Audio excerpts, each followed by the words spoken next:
completely different. In your heart, you know he's right. I was telling my friend this story the other day because he's a fisherman. We're going to go back to 2019. Now, I am retired from the dating apps.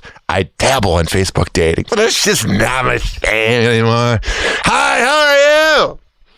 Probably message 1,000 women. It gets old. It really does. The same conversation over and over. And they're like, what are you looking for? I'm like, I don't know. Not another heartbreak. Or dating a bisexual girl that's more into women.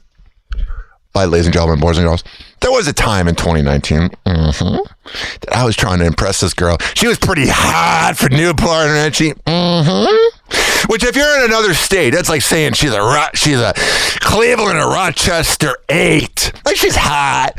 But you put her in another city, she's like a 5 or whatever. And she goes, what do you do for a living? And I told her I worked in radio at the time at 102.5 The Bone, where I was producing fishing shows. So she's like, oh, I bet you know a lot about fishing. And I do not. I was just there to press buttons. And I said, oh, yeah, I'm pretty good at it.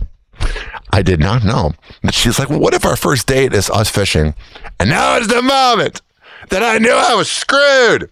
That and the fact that I had to go to Newport Richie for a date. Let's just say, when I went to, cast a reel or whatever it is, where you twist it and you throw it, it barely went in front of my junk.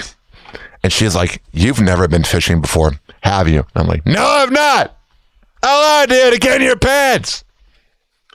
Anyway, I did not see that girl again. She was blonde. She was like pretty. She had a little bit of a tire iron gut, but I like that. A little meat on the bones. I'm sure she's on Ozempic now.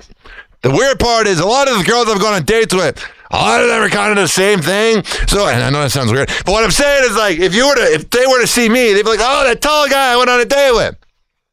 If I were to see them, I'd be like, who are you?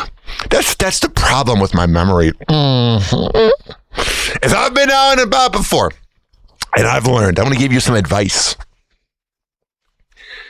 Whenever you meet somebody, or shake hands, or see somebody, always say, good to see you.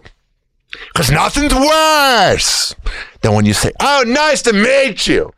And they go, we've met before. And I go, what? Why didn't we meet? Oh, you had sex in my apartment? Oh, yeah. That's when we met. Happy Hour. Happy Hour.